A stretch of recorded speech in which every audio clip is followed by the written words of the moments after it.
હરે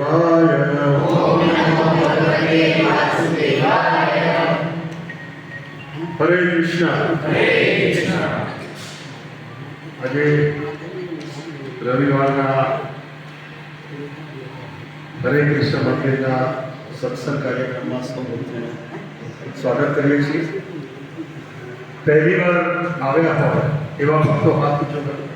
મંદિરમાં પહેલી વખત આવ્યા. વેરી 1 2 3. તો આ મંદિરની અંદર દરરોજ સાંજે 7 વાગે આરતી થાય છે. સવારે 5 વાગે મંગળા આરતી હોય છે. 1 વાગ્યા સુધી દર્શન ખુલ્લા હોય છે અને સાંજે 5 વાગ્યાથી દર્શન ખુલે છે. 7 વાગે સંધ્યા આરતી હોય છે. તો જરૂર પધારજો. મંદિરની અંદર બેટરી રિચાર્જ કરીએ એમ આપણી લાઈટ પણ રિચાર્જ કરવી પડે, રાઈટ?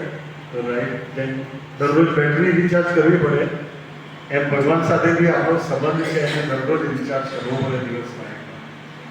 હરે કૃષ્ણ હરે કૃષ્ણ કૃષ્ણ કૃષ્ણ હરે હરે હરે રામ રામ રામ હરે હરે.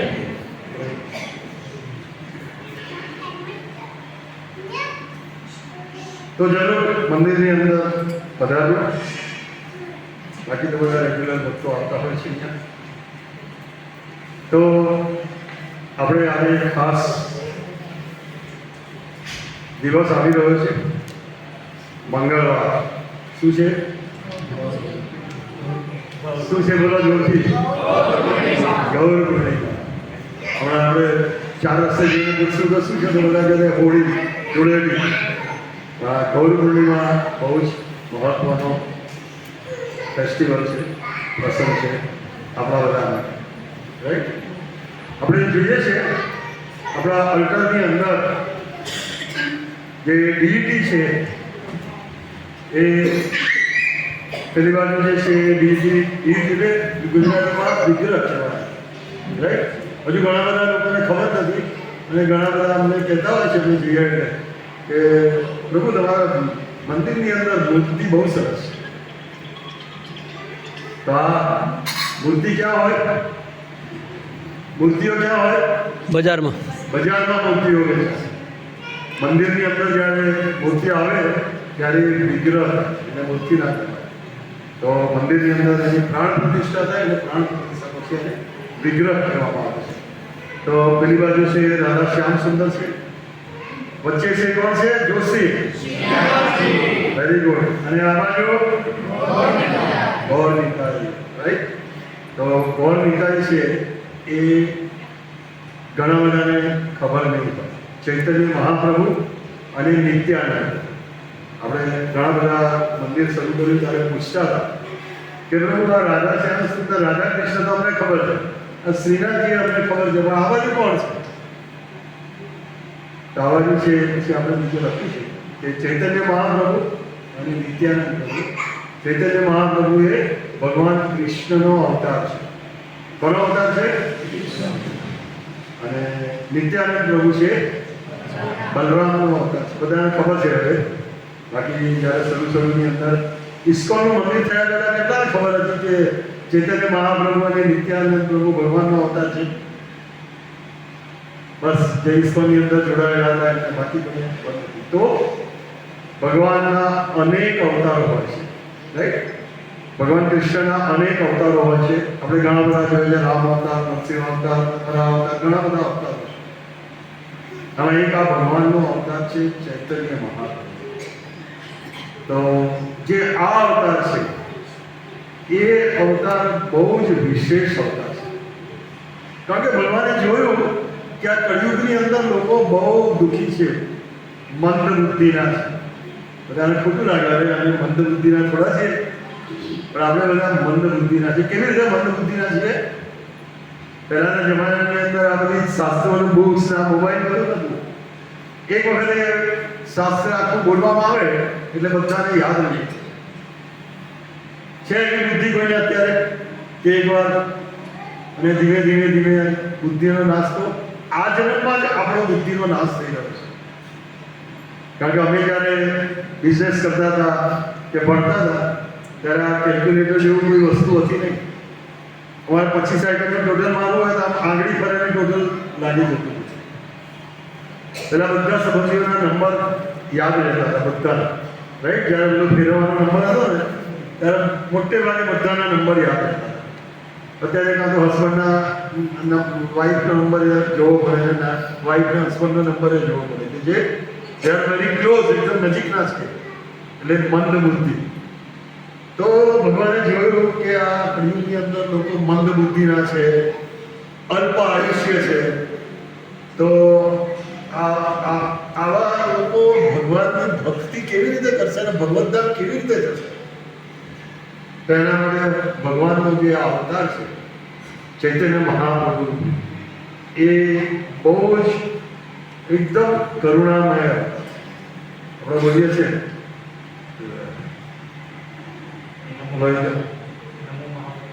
કૃષ્ણ કરુણા સિંધુ દીનબંધુ, હે કૃષ્ણ કરુણા સિંધુ દીનબંધુ જગતપતે ગોપેશ ગોપીનાથ રાધા. કરુણા અવતાર એમ કહેવાય. ઈશ્વર વડે કહી દીધું કે આ ભગવાનનો અવતાર છે તો કેવી રીતે માની લેવાનું આપણે, રાઈટ? કારણ કે આપણે તો ભારત દેશની અંદર તો ઠીક છે, પણ પરદેશની અંદર તો દરેક વ્યક્તિ પ્રૂફ માને છે કોઈ પણ વસ્તુ માને. એક નાનો બાળક એના પિતા મંદિર લઈ જાય ને તો બાળક તરત પૂછશે કે મંદિર કેમ જવાનું, શું છે તે મંદિર જવાનું, અથવા તો ચર્ચની અંદર કેમ જવાનું. આપણા અંદર હજુ આપણા બધા સંસ્કાર છે કે ચલો પિતાજી જાય છે એટલે આપણે એની સાથે જઈએ. એના માટે પ્રભુપાદે પરદેશની અંદર આનો પ્રચાર કર્યો હતો. એમણે પ્રૂફ આપે કે આ ચૈતન્ય મહાપ્રભુ છે, ભગવાન કૃષ્ણનો અવતાર છે, એવા શાસ્ત્રોમાંથી અનેક પ્રૂફ આપે. અને ત્યારે બધા તો કરુણા સિંધુ, સિંધુ એટલે સાગર, કરુણાના સાગર છે. આપણે જ્યારે રસ્તા પર જતા ત્યારે ક્યાંક કોઈક એક્સિડન્ટ થયો હોય અને કોઈકને વાગ્યું હોય તો આપણને તરત દયા આવી જાય. કરુણા એટલે દયા, દયા આવી જાય. ચલો તરત એને કંઈક ઊભો કરીએ, હવે દયા આવી જાય. કેટલી દયા આવે! 1, 2, 3, 4 જણા પડ્યા હોય તો બરાબર છે, પણ જ્યારે આખી 50-100 માણસો પડ્યા હોય તો આપણી દયાની લિમિટ હોય, રાઈટ? તો મકાનની ઉપર જ ઘર પર અહીંયા ટાંકી બનાવી હોય તો પ્રભુ પૂછે છે, મનાની પ્રભુ પૂછે કે આપણે ટાંકી કેટલા લીટરની કરવાની? 500 લીટર, 1000 લીટર, 2000 લીટર, એનું માપ પડે. જ્યારે આપણે ક્યાંક જતા હોઈએ કોઈ બિચારો ભિખારી ગરીબ ભૂખ્યો હોય તો આપણને દયા આવી જાય એની ઉપર, રાઈટ? પેલા 5-10 રૂપિયા, 50 રૂપિયા, જે આપણી શક્તિ જે ઈચ્છા હોય એ પ્રમાણે એની ઉપર આપણને કરુણા આવે કે બિચારો ભૂખ્યો છે, કેવો ગંદો છે, એને ભૂખેથી તડફડે છે, તો આપણને એની ઉપર દયા આવે. પણ એવા ભૂખ્યા જ્યારે 50-100 માણસોની લાઈન હોય આપણને ખબર હશે કે કોઈ જગ્યાએ આપણે જઈએ અને ક્યાંક આપણે જો કોઈને પૈસા આપવાનું ચાલુ કરીએ, મંદિરની બહાર બધા ઊભા હોય એટલે ખબર પડે કે આ તો આપે છે, ત્યાં આખું ટોળું થઈ જાય. એટલે પહેલાં તો આપણને બધાને ચલો 5-5 રૂપિયાની નોટ આપીએ, પણ પાછું જેવું ટોળું થાય એટલે પછી આપણે સિક્કા કાઢીએ 10-10 રૂપિયા, કારણ કે આપણી કરુણા ડાઉન થઈ જાય. પણ ચૈતન્ય મહાપ્રભુ કોણ છે? કરુણા સિંધુ, કરુણાના સાગર છે. અને એમને ખબર છે કે કરુણા આ કળિયુગના લોકોને ભગવદ્ ધામ જવા માટે ભક્તિ સિવાય બીજો કોઈ રસ્તો. તો જે ચૈતન્ય મહાપ્રભુ છે એ કળિયુગની અંદર કરુણાનો અવતાર છે. ભગવાન કૃષ્ણની જો આપણે સેવા કરવી હોય ને, ભગવાન કૃષ્ણના તો બહુ સ્ટ્રિક્ટ છે એના માટે નિયમ. ભગવાન કૃષ્ણની સેવા ભગવાનની અલ્ટરની અંદર આમાંથી જે બ્રાહ્મણ દીક્ષિત છે સિવાય કોઈ અલ્ટરની અંદર જઈ શકતું નથી. એટલા બધા ભગવાનની સેવા કરવા માટે, કૃષ્ણની ભગવાનની સેવા કરવા માટે બહુ જ ભગવાનની પાસે ફક્ત શુદ્ધ ભક્તો જ જઈ શકે કૃષ્ણ ભગવાનની સાથે. પણ ચૈતન્ય મહાપ્રભુ તો કરુણા સિંધુ, કરુણાના અવતાર છે. પાપી લોકો આવા મારી પાસે ગમે તેટલા પાપ કર્મ કર્યા હોય, ભગવાન કૃષ્ણની સાથે તો ભગવાન ભગવદ્ ગીતામાં બતાવ્યું છે. એક શ્લોક છે 7મા અધ્યાયની અંદર, બહુનામ જન્મના મંતે જ્ઞાનવાન મા પ્રબોધતે. આગળ વાસુદેવ સમિતિ સ મહાત્મા સુદુર્લભ. ઘણા જન્મો પછી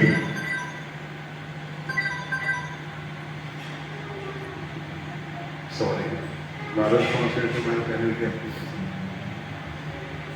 ઘણા બધા જન્મો પછી ભગવાન કૃષ્ણના બહુના જન્મના માટે ઘણા જન્મો પછી તમારા પાપ કર્મો ધોવાયા હોય એ પછી ભગવાન કૃષ્ણની સેવા કરવા માટે આપણે લાયક બનીએ. આપણે કોઈ બી પ્રાઇમ મિનિસ્ટરના બંગલામાં કે ઓફિસની અંદર જવું હોય ને તેના માટેની લાયકાત જોઈએ, રાઈટ? ઓળખાણ જોઈએ, કંઈક લાયકાત જોઈએ, કંઈ બી આપણું ક્વોલિફિકેશન જોઈએ તો જ આપણે જઈ શકીએ છીએ. એવી રીતે ભગવાન કૃષ્ણની પણ ભક્તિ કરવી હોય તેના માટે ઘણા જન્મોના તમારા પાપ કર્મો જો ધોવાયા હોય બહુનામ જન્મના અંતે અને તમને જ્ઞાન થાય કે ભગવાન કૃષ્ણ છે તો જ ભગવાન કૃષ્ણની ભક્તિ આપણને મળે છે. પણ ચૈતન્ય મહાપ્રભુ તો કરુણાના સાગર છે. પ્રભુજીએ કહ્યું હમણાં કે નમો મહાવદાન્યાય. નમો મહાવદાન્યાય એટલે શું? મહાવદાન્યાય, વદાન્યાય એટલે લિબરલ. ગુજરાતીમાં શું કહે? બહુ ઉદાર. વદાન્યાય એટલે ઉદાર, બહુ જ ઉદાર છે ભગવાન. અને એમાં મહાવદાન્યાય, મહાવદાન્યાય એટલે બહુ જ ઉદાર છે. આપણે પરીક્ષામાં શબ્દ હોતા છે ને તો મહાવિદાર, મહાન, એકદમ ઉદાર છે. તમે ગમે તેટલા પાપ કર્મ કર્યા છે, ગમે તેટલા ખરાબ કાર્યો કર્યા છે, ગમે તેવા ભગવાનમાં નહીં આવતા હોય, નાસ્તિક હશો, ગમે તે હશો, આવો મારી પાસે અને ભક્તિ લો. અને આ જન્મ મૃત્યુના ભવસાગરની અંદર જે બધા અત્યારે સડી રહ્યા છે, રાઈટ, સડી રહ્યા છે આપણે, તો એમાંથી ભગવાન આપણને આજે ચૈતન્ય મહાપ્રભુ છે એ આપણને બહાર કાઢવા માટે આવ્યા છે. અહીંયાથી આમાંથી નીકળો તમે બધા. હવે આપણને આ ખબર નથી કે ચૈતન્ય મહાપ્રભુ મહાવતારને છે, કરુણા સિંધુ છે, એ જેને ખબર નથી એને કેવું થાય? દાખલા તરીકે એક જેલ હોય તો જેલની અંદર બધા જેલર હોય અને કોઈ હેડ જેલર અથવા તો જે જેલરનો મિનિસ્ટર હોય એ વિઝિટની અંદર જેલની અંદર જાય અને વિઝિટમાં જાય ને બધાને જોવે. અને જેલરની અંદર તો મોટે ભાગે બધા અનપઢ લોકો હોય, ભણેલા ના હોય, બધા આવી રીતે ક્રાઇમ કરતા હોય. તેના કાગળની અંદર મિનિસ્ટર હોય લખીને આપી દે, લે આ કાગળ. અને પેલો ભણેલો ના હોય એટલે કાગળમાં કંઈ શું લખ્યું જાય ખબર નહીં હવે એમને આપ્યો એટલે એમ લાગે કંઈક આપ્યું હશે, પાણીને ફેંકી દે. પછી કાગળની અંદર શું લખ્યું હોય કે જેલર ઉપર લખ્યું હોય કે આનું વર્તન સારું છે અને જેલમાંથી બહાર કાઢો અને એને સામાન્ય જીવન જીવવા દો. પણ પેલા જેલરને ખબર જ નથી જે સજા કાપી રહ્યો છે. તો આપણા બધાની દશા પણ આવી છે કે ચૈતન્ય મહાપ્રભુ આપણા બધા માટે કરુણા સિંધુ છે, કરુણાનો અવતાર છે, મહાપ્રભુ બહુ જ એકદમ દયાળુ છે. એમની સામાન્ય ભક્તિ કરવાથી આપણને ભગવત પ્રેમ પ્રાપ્ત થાય છે. કૃષ્ણ પ્રેમ હૃદય, કૃષ્ણનો પ્રેમ આપવા માટે એકદમ મફતમાં આપણને કૃષ્ણનો પ્રેમ આપે છે. અને કૃષ્ણનો પ્રેમ જો આપણને મળી જાય તો ત્રણ જ વસ્તુ અત્યારે કલિયુગની અંદર છે ભગવત ધામ જવા માટે: સેવા, સાધના અને સદાચાર, સારું આચરણ. સેવા, ભગવાનની સેવા આપણે એનાઉન્સ કર્યું હતું. 152 કે 154 સભ્ય છે આપણા મોડાસા ઇસ્કોન ભક્ત ગણ. અને એમાં આપણે લખ્યું હતું કે જેને સેવા કરવી હોય મંદિરની અંદર એ સવારે મંદિરની અંદર સેવા કરવા માટે જે ભક્તો આવ્યા હતા સવારે 5 વાગ્યાથી કેટલા ઉત્સાહથી આવ્યા. તો બેઠો જોઈ રહ્યો કેટલા ઉત્સાહથી આનંદથી ભક્તો સેવા કરવા માટે આવ્યા. અને સેવા તો કેવી કરી! આજે આ બધા છે ને ઝુમ્મર, એ ઝુમ્મરની અંદર એક જે ક્રિસ્ટલ લગાવેલો છે ને એ ક્રિસ્ટલને જરાક બી અડીએ ને તો એ પડી જાય, ખાલી બધા લબડાયેલા છે. પણ ઘોડી ઉપર ચડીને એક લાઈટ, બધી જ એક લાઈટ આખા મંદિરની અંદર એટલી બધી સફાઈ કરી બધાએ. હું તો જોતો જ રહી ગયો. બધું હા કેવી બધા ભક્તો સેવા કરે. કારણ કે આ સેવા કરીશું તો જ ભગવાન કૃષ્ણનો પ્રેમ આપણને પ્રાપ્ત થશે. આખું આ મને તો અંદર આવતા બીક લાગતી હતી કારણ કે એમણે અંદર પેલું સર્ફનું પાવડરનું પાણી આખું ઢોળી અને ઘસીને એક જણ જુડો લઈને ઘસે, બીજા કે વાઇપરથી ઘસે, બીજા 4-5 માતાજીઓ છે બધા ઘસીને એટલું ચોખ્ખું કર્યું. સરસ. આને કહેવાય ભગવાનની સેવા. તો આવી સેવાથી આપણને ભગવાન કૃષ્ણ પ્રેમ પ્રદાન છે. ભગવાન કૃષ્ણનો પ્રેમ મળે છે. બીજું સાધના એટલે જપ. ભગવાન કૃષ્ણની કળિયુગની અંદર કશું કરવાનું નથી. ભગવાનની આવી રીતે થોડી સેવા કરીએ. ભગવાન હરે કૃષ્ણ મહામંત્રનો જપ ચૈતન્ય મહાપ્રભુએ આપણને બહુ જ ઇઝી રસ્તો કળિયુગની અંદર કળિયુગને મહાન ભૂત છે. બનાવે છે શ્લોક બોલશો. સેવા કરતા કીડીઓ બની જશે એનું બંધન લાગશે કે નહીં લાગે? અહીંયા કીડીઓ શું, અહીંયા હાથી બની જશે તો એનું બંધન નહીં લાગે. કારણ કે અર્જુને 65 કરોડ લોકોને કોના માટે માર્યા હતા? ભગવાન માટે માર્યા. એને પાપ લાગ્યો? ભગવાન માટે કોઈ પણ કાર્ય કરીશું તેમાં પાપ નહીં લાગે. તો આ ભગવાનનો જે અવતાર છે ચૈતન્ય મહાપ્રભુ બહુ કરુણામય અવતાર છે. હવે આપણને એક પ્રશ્ન થાય કે ચૈતન્ય મહાપ્રભુ ભગવાન કૃષ્ણનો અવતાર છે એવું તમે કેમ કહો છો? રાઈટ? તો ઘણા બધા શાસ્ત્રોની અંદર 5000 વર્ષ પહેલાનું વર્ણન છે. આ તો 500 વર્ષ પહેલા સચી માતાના ગર્ભમાં નવદીપની અંદર માયાપુરની અંદર પ્રગટ થયા. પણ એ ક્યારે પ્રગટ થવાના છે, એમનો વર્ણ કેવો હશે, આ બધું 5000 વર્ષ પહેલા ગરુડ પુરાણની અંદર, વાયુ પુરાણની અંદર, સ્કંદ પુરાણની અંદર, શ્રીમદ ભાગવતમમાં આ બધાની અંદર એના વિશે વર્ણન છે કે ક્યારે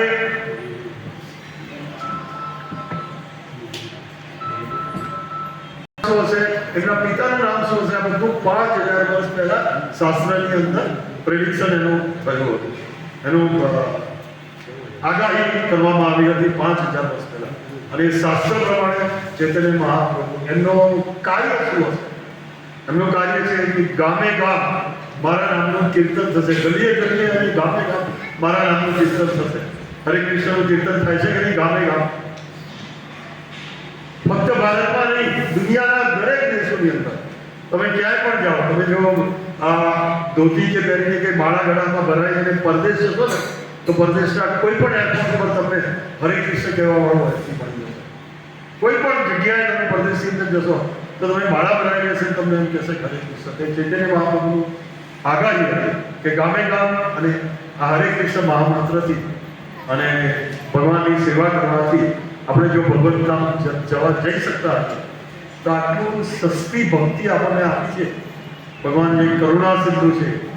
કરુણા સિંધુ એટલે શું? આપણે જેમ અગાઉ ચર્ચા કરી કે કોઈ ભૂખ્યો માણસ હોય તો 2-4 જણા હોય તો આપણે એને પછી આપણી કરુણા ત્યાં પૂરી થઈ જાય. પણ આ તો કરુણા સાગર છે. ગમે તેટલા લોકો ગમે તેટલી કરુણા એમની પાસે ત્યારે ખલાસ થતી પણ આપણને ખબર નથી. દાખલા તરીકે માતા છે તો એના બાળકને સરસ ડાયમંડ આપે અને કહે કે જા જરા, યુવાન છોકરો હોય તો કે જા જરા આની કિંમત જાણી લેજો, આ ઘરમાંથી મળ્યો છે તો.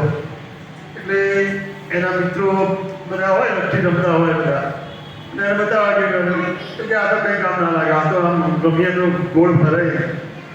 એટલે કે આની કંઈ કામ જોઈતું હોય તો ના, બધીમાં 2-4 લઠ્ઠી આપો. એને શું કહેવાય? માર્બલ કહેવાય.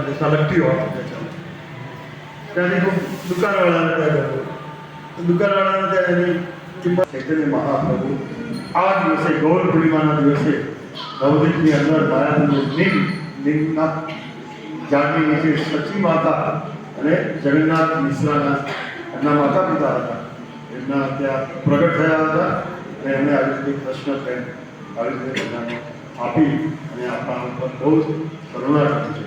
તો આપણે પણ આવી રીતે ભગવાન, કારણ કે આપણે જ્યારે આપણી એવી લાયકાત જ નથી કે આપણે કોઈ પ્રાઇમ મિનિસ્ટર પાસે જઈએ તો આપણી લાયકાત નથી, પણ વચ્ચેના જો 4 માણસો કોન્ટેક્ટ કરીએ, રાઈટ, નિલેશભાઈને કહીએ, નિલેશભાઈ કોઈ ભાજપના કોઈ કાગળ પડતા હોય એમને કહીએ, એમના કોઈ હોય ગાંધીનગરમાં ઓળખાણ, તો ચોથા જગ્યાએ આપણે પ્રાઇમ મિનિસ્ટર સુધી પહોંચી જઈએ, રાઈટ. એવી રીતે આપણે બી ભગવાન કૃષ્ણ સાથે આપણી કોઈ એવી લાયકાત નથી. આપણે પાછલા જન્મની અંદર આ જન્મની અંદર એટલા બધા પાપ કર્મો કરેલા છે એટલા માટે જ આપણે આ મનુષ્ય જન્મ મળ્યો છે કે એટલા બધા પાપ કર્મો કર્યા છે, એટલા બધા અપરાધો કરી રહ્યા છીએ અને કર્યા છીએ કે આપણે ભગવાનની સમક્ષ પ્રગટ થવાના લાયક પણ નથી આપણે. એવા આપણા હાથ છે. તો એવા સંજોગોની અંદર ભગવાને કોઈના કોઈ દૂત મોકલે છે. તેવા આપણે પ્રભુપાદ મોકલ્યા અને પ્રભુપાદે આપણને બધું શાસ્ત્રનું જ્ઞાન આપ્યું. તો જો પ્રભુપાદની આપણે સેવા કરીશું તો પ્રભુપાદ આપણને રિફર કરશે ચૈતન્ય મહાપ્રભુ કે ભાઈ આ સરસ સેવા કરે છે, આ ભક્ત છે. ચૈતન્ય મહાપ્રભુ મને રિફર કરશે રાધા રાણી કે આ આપણો ભક્ત છે. અને પછી રાધા રાણી જ્યારે કૃષ્ણને રિફર કરે, કૃષ્ણને માનવું જ પડે. એટલે આપણે ભક્તિ કરીશું, આપણે હરે કૃષ્ણનો જે પ્રભુપાદે આપે છે 16 માળા કરીશું, તો આપણા ગમે તેટલા પાપ કર્મો હશે, ગમે તેટલા અપરાધ હશે, તો એ પ્રભુપાદ આપણને આગળથી તો નહીં પણ પાછળના બારણાથી અંદર. અમે નીરજભાઈને ત્યાં અમિત શાહના ઘરે ગયા હતા. એમના ત્યાં નીરજભાઈને ખબર છે કે બધાના માટે જવાનો અલગ રસ્તો હોય છે, પણ અમને લઈ ગયા હતા અલગ રસ્તેથી, પાછલા બારણાથી. ચલો ભાઈ આ તો છે પાછલા બારણાથી. અને પ્રભુપાદ પણ આપણને જ્યારે ભક્તિ કરીશું, સેવા કરીશું ભગવાનની અને ભગવાનના નામનો હરે કૃષ્ણ મહામંત્રનો જપ કરીશું, તો પ્રભુપાદે ગેરંટી આપી છે કે હું તમને પાછલા રસ્તેથી ચૈતન્ય મહાપ્રભુને રિફર કરીશું અને ચૈતન્ય મહાપ્રભુ રાધા રાણીને રિફર કરશે અને આપણને કૃષ્ણની કૃપા પ્રાપ્ત થશે. અહીંયા હું જોઉં છું કે અહીંયા આજે 11 મહિના આપણા પૂરા થશે આ મંદિરને પ્રાણ પ્રતિષ્ઠા. તો હું અહીંયા બેઠો છું ઘણી વાર, તો ઘણા બધા ભક્તો આવે છે કે અહીંયા સેવા કરવાથી અમારા આટલા બધા સરસ કામ થઈ ગયા. અમારા કેમ કે અમારા જીવનમાં જે દુઃખ હતું એ દુઃખ જેવું રહ્યું છે. કેટલા ભક્તો અહીંયા જે રેગ્યુલર આવે છે એ ભક્તો ઘણા બધા મને બતાવે છે કે અહીંયા લોકો છે રેગ્યુલર આવ્યા છે અને અમારા આવો એક પ્રોબ્લેમ સવારે આવ્યો અને સાંજે તો ઓટોમેટિક એ સોલ્વ થઈ ગયો. આવી રીતે ઘણા બધા ભક્તો આવી રીતે કહે છે. કારણ કે ભગવાન ચૈતન્ય મહાપ્રભુ છે તો કરુણા સિંધુ છે, કૃષ્ણ પ્રેમ પ્રદાય છે. પ્રેમ પ્રાપ્ત કર્યા સિવાય ભગવાન કૃષ્ણની ભક્તિ આપણે કરી શકતા નથી. તો એ ભગવાન કૃષ્ણની પ્રેમ પ્રાપ્ત કરવા માટે ચૈતન્ય મહાપ્રભુ પ્રગટ થયા હતા અને એમણે આપણને બહુ જ સરસ રસ્તો બતાવ્યો છે. બહુ સુંદર. હરે કૃષ્ણ કૃષ્ણ કૃષ્ણ હરે હરે, હરે રામ રામ રામ હરે. તો આ ગૌર પૂર્ણિમાનો ફેસ્ટિવલ છે કે આપણે મંગળવારે સાંજે બહુ ધામધૂમથી એમનો જન્મદિવસ ઉજવવાનો છે. પ્રાગટ્ય દિવસ છે ચૈતન્ય મહાપ્રભુ. એટલે આ દિવસ છે તો આપણા માટે બહુ જ અગત્યનું છે કે એ દિવસે જો શક્ય હોય તો આખો દિવસ અહીંયા મંદિરમાં રહી અને જેટલા બને એટલા વધારે જપ કરવા જોઈએ. અને ભગવાનની એક કૃપા છે, કરુણા સાગર છે, કરુણા દયાના સાગર છે, એમની દયા આપણે પ્રાપ્ત કરીશું. હરે કૃષ્ણ.